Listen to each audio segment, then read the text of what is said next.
Welcome to this our second session.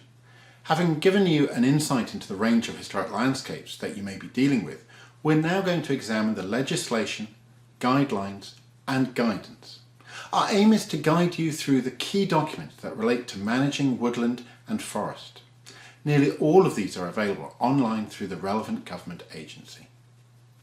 This session is focused on those documents that are most likely to bear on the management of forests and woodlands within Scotland. We're going to move through three areas: material from the Forestry Commission Scotland, the broader treatment of the historic environment regardless of the land management process, finally touching on issues from other legislation, including Scots law, that have implications for forestry. The reference standard for delivering sustainable management within our forests and woodlands is the UK Forestry Standard, or UKFS. Achieving this sustainable approach is especially important given our government's commitment to increase forest cover in Scotland to 25% by 2050. The UKFS and its supporting guidelines have been adopted by the Scottish Government and apply to all forests and woodlands in the country. By meeting the requirements of the UKFS, forest and woodland owners, managers and practitioners can demonstrate that forestry operations and activities meet statutory requirements and are sustainable. The UK Forestry Standard is supported by guidelines covering 8 core elements, explaining the principles in further detail, setting out how the UKFS requirements can be met, and pointing to sources of practical guidance. Forests and historic environment are the guidelines that this training course supports. The UKFS requirements are of two distinct types. When must is used, this identifies a legal requirement that must be delivered, whereas should is used to identify a good forestry practice requirement, which recognises that there may, in exceptional circumstances, be reasons for divergence. We will revisit these UKFS requirements in detail in our 5th session. Forestry Commission Scotland has defined its own policy to meet, in part, the aspirations of the UK Forestry Standard, Scotland's Woodlands and Historic Environment Policy. This identifies the actions that they will take to contribute towards the Scottish Government's 5 strategic objectives, focused on the smarter and greener objectives, to be delivered through engagement with local communities and the improved stewardship of the historic environment. This extract from their policy offers their definition of historic environment, which stresses landscape over individual monuments.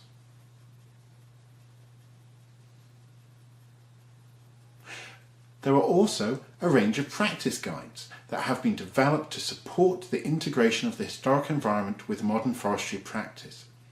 There are 2 that are most relevant. Identifying the historic environment in Scotland's forests and woodlands has been designed to enable people active in managing woodlands to investigate, identify and record the historic environment. It's not intended to be a definitive list of all the features likely to be found, but is designed to help forest workers and managers recognise when archaeology is an issue and trigger the protection measures that are required as part of sustainable forestry management. The second is conserving and managing trees and woodlands in Scotland's designed landscapes. Designed landscapes and their woodlands, parkland and trees make a major contribution to the scenery of many parts of Scotland. This practice guide, predominantly prepared by Peter McGowan Associates, has been designed to assist owners and managers in caring for all the tree components in the fine heritage of designed landscapes throughout Scotland. A series of case studies are also available. So far, 6 of these studies have been developed, each exploring a different aspect of conservation management within the National Forest estate. Respecting Ramparts examines the conservation of hill forts and dunes. The historic battlefield of Glen Shiel takes a small battlefield and explores its interpretation. Historic Woodland Survey at South Loch Katrine establishes a methodology for such survey work within historic woodland. Historic Woodland Survey at Balgownie Wood explores the practical application of this technique. Caring for Designed Landscapes, Cowley Woods in Galloway, develops certain themes from the Practice Guide on Designed Landscapes, while Archaeological Survey and Woodland Establishment on Ulva delivers a forest plan within a 19th century relic landscape. Together, these 6 are exemplars of sustainable forestry management. Hello, I'm Nicholas Shepherd. I'm the Landscape and Culture Advisor to Forestry Commission Scotland. Besides commissioning guidance and also education courses like this one that you're currently attending, I also assist woodland officers with their assessment of landscape and cultural issues. So essentially what I'm doing is I'm helping woodland officers look at forest plans to ensure that they achieve both the legal and best forestry practice that's promoted within the UK Forestry Standard and especially the landscape and historic environment guidelines. Both the Scottish Government's strategy for forestry and also the policy statement that Forestry Commission Scotland produced really confirms our commitment to the identification, the protection and the positive stewardship of all aspects of the historic environment to be found in forest and woodlands. They also, though, express the positive opportunities that there are for woodland managers to both reveal, interpret and provide access to historic environment elements within their woodlands, both for people's enjoyment but also for the economic benefit that that can bring them. To that end, Forestry Commission Scotland has been very busy over the last few years engaging with the historic environment community to develop practical information intended purely for woodland managers. Our series of practice guides and case studies have been carefully developed, fully illustrated and also in plain English to help woodland managers seize those opportunities for incorporating all aspects of the historic environment considerations within their forest plans. Finally, the practice guide on conserving and managing trees in Scotland's designed landscapes is a reminder to us all that sometimes the historic environment is the whole landscape around us. Thank you. For the next portion of this session, we'll be looking at specific historic environment, legislation and policy, considering in particular how these are likely to relate to managing the woodland and forest environment. The Scottish Government in 2011 renewed their policy towards the management of change in historic environment through their Scottish Historic Environment Policy, endorsing a broad commitment to the maintenance and appreciation of the historic environment, placing responsibility on all arms of the government for the implementation of this policy. The policy explores the social, cultural and economic value of the historic environment, recognising its finite and non-renewable character. This is not policy that seeks to cast the environment in aspic, fossilising the current position. Rather, it supports a process where change is informed by and respects the historic environment, as this extract makes clear.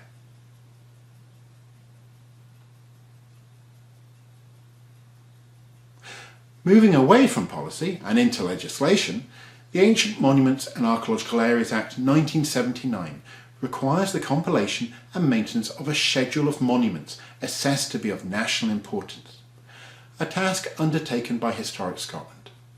These are our most important archaeological sites that are protected from damage by the Act, with statutory consent required before any works are carried out which could affect the scheduled monument. Historic Scotland administers this system and provides a range of guidance on the consequences of and appropriate treatment of scheduled monuments. The scheduling documents define the physical extent of the legal protection under the Act granted to a particular monument. The extent of the scheduled area is defined primarily within the wording of the written part, such as the example presented on this slide. In contrast, the map provides a visual aid which supports the information contained in the written section, much as any online mapping of the designation does. This approach to defining a designation can present challenges when locating the protected boundary on the ground. Under the Planning, Listed Buildings and Conservation Areas Scotland Act 1997, the Scottish ministers are required to compile a list of buildings of special architectural or historic interest. Such buildings are classified into non-statutory categories A, B and C in decreasing order of importance by Historic Scotland, roughly equivalent to national, regional and local. There is a preference for preserving listed buildings and their setting. The term setting has no definition in the Act, although the Scottish Historic Environment Policy advises that a listed building should at all times remain the focus of its setting and that attention should not be distracted from it. The statutory list includes supplementary information and often reveals plenty of detailed information relating to a listed building's date and architectural character. It also gives a formal address for the building in question and can provide some details on setting, in that it often includes information about any related buildings which may form part of the same group listing.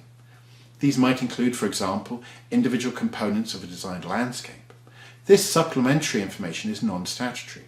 The full extent of the curtilage associated with each building is not defined.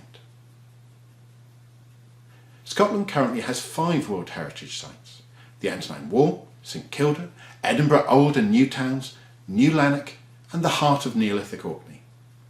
Once a World Heritage Site is inscribed under the Convention, Member States have a duty to protect, conserve and present such sites for future generations. Scotland has always taken its responsibilities towards World Heritage Sites very seriously, supporting their nomination and management with the help of experts from Historic Scotland and the support of local authorities, taking advice from ICOMOS and IUCN. A management plan is required for each site. It specifies how the outstanding universal value of the site should be preserved. The management plan also defines the limits of the site, shown here for the western end of the Antonine Wall by the heavy purple hatching, and a wider landscape buffer or visual envelope represented by the light purple hatching. Change within this buffer should consider the impact on the views from and to the World Heritage Site. Historic Scotland also maintain an inventory of gardens and designed landscapes that are considered to be of national significance. Although inventory status is not classed as a statutory designation, it has been a material consideration in the Scottish planning system since 1992. It should be noted that Historic Scotland's locus is restricted to development, which requires planning permission. They do not have a formal role in the day-to-day management or maintenance of inventory sites. Archaeological or architectural features within a park or designed landscape may, however, be either scheduled as monuments of national importance or listed. This example of a designed landscape at Glendoick House, Perthyn-Kinross, shows the extent of the designed landscape as recreated through reference to historic mapping. At its heart lies the Category A listed Glendoick House. The walled garden and sundial, which once formed part of the wider designed landscape, features are also listed as Category C. The current planting regime may well retain elements which date back to the 19th century or even earlier. A comparable situation exists with the inventory of historic battlefields, again compiled by Historic Scotland. This inventory promotes the recognition of battlefields as a valued part of the historic environment, which should be passed on to future generations. It identifies nationally important sites which comprise our most significant and iconic battlefields, providing information on them which enables their potential value to be realised and aids the sustainable management of change within them. Accompanying information for each battlefield includes a summary of the battle and its historical context, a succinct indication of its importance for each selection factor, and an explanation of the area defined by the inventory map. For a battlefield to be included in the inventory, it must be considered to be of national importance either for its association with key historical events or figures, or for the physical remains and or archaeological potential it contains, or for its landscape context. In addition, it must be possible to define the site on a modern map with a reasonable degree of accuracy. Scottish Natural Heritage maintains an inventory of ancient woodlands, primarily through their natural heritage value, although they are also an intrinsic part of our historic environment. Scottish Natural Heritage maintains an inventory of ancient woodlands, primarily for their natural heritage value, although they are also an intrinsic part of our historic environment. There are three main historic groups: ancient woods of semi-natural origin, ASNO, plantations on ancient woodland sites, PAWS, long-established woods of plantation origin, LEPO. Although these designations are non-statutory, they are addressed by all relevant policy and guidance which seek to protect and enhance these woodlands. Designated sites are included in the Ancient Woodland Inventory maintained by SNH and are defined on maps on the Forestry Commission's Glade Land Information Search website. There are a range of other pieces of legislation, or Scots law, that while enacted or developed for other reasons, have direct bearing on the treatment of the historic environment and as such forestry. As with all such broader areas of law, even where they do not appear within the UKFS as identified legal requirements, their competency is assured by the underlying statute. All exposures of human skeletal material must be reported immediately to the police and not disturbed further until they have passed a judgment. Should the material not be of direct interest to the police, the remains must continue to be treated in accordance with the law. All burials or human skeletal material, whether cremations or inhumations, are protected from unwarranted disturbance by the Scots law crime of violation of sepulchre. In essence, the prohibition of disturbance unless the person carrying out such work has appropriate permission and is acting in a respectful and dignified manner. With informal graveyards, this means acting under a sheriff court order, the securing of which would need relatives to be contacted and their wishes ascertained. For an archaeological site of great antiquity, this would be a challenge. Rather, archaeologists for ancient burials secure the agreement of a relevant body, Historic Scotland, or the local authority Archaeology Service, to a programme of works to remove the skeletal material, analyse it and rebury the material at another appropriate location. The Protection of Military Remains Act 1986 provides protection for the wreckage of military aircraft and designated military vessels. The Act provides for two types of protection: protected places and controlled sites. The wreckage of military aircraft is automatically a protected place, even if the physical remains have not been previously discovered or identified. There are numerous crash sites on our hills and mountains, some of which will not have previously been located. The primary reason for designation is to protect the site as a war grave, the last resting place of UK servicemen or other nationals. However, the Act does not require the loss to have occurred during war. A licensing system is in place, administered by the Ministry of Defence to regulate any disturbance to such a site. Clearly, such a site is an element of our historic environment, and care should be taken to treat such locations appropriately. The ownership of archaeological finds, and indeed any ownerless goods, is very clear in Scotland. Under common law, bona vacantia, it is the right of the Crown to claim all such goods, as administered by the Queen's and Lord Treasurer's Remembrancer. Contrary to the UKFS guidelines, the legal requirement in Scotland is to notify the Treasure Trove Unit. Finds of importance will be claimed by the Crown, but finders may be compensated for the materials, a procedure that encourages reporting. Sadly, this does not apply to archaeologists. As you will realise, this has been a rapid run through these areas of legislation, guidelines and guidance. You will need to explore some of the areas covered in greater depth if they affect your forestry or woodland. This introduction should enable you to move straight to the documents most relevant to your issue, be that a designed landscape, a prehistoric burial, or a crashed military plane. In the next session, we'll be looking at how you can find out more about individual sites or landscapes with historic environment records.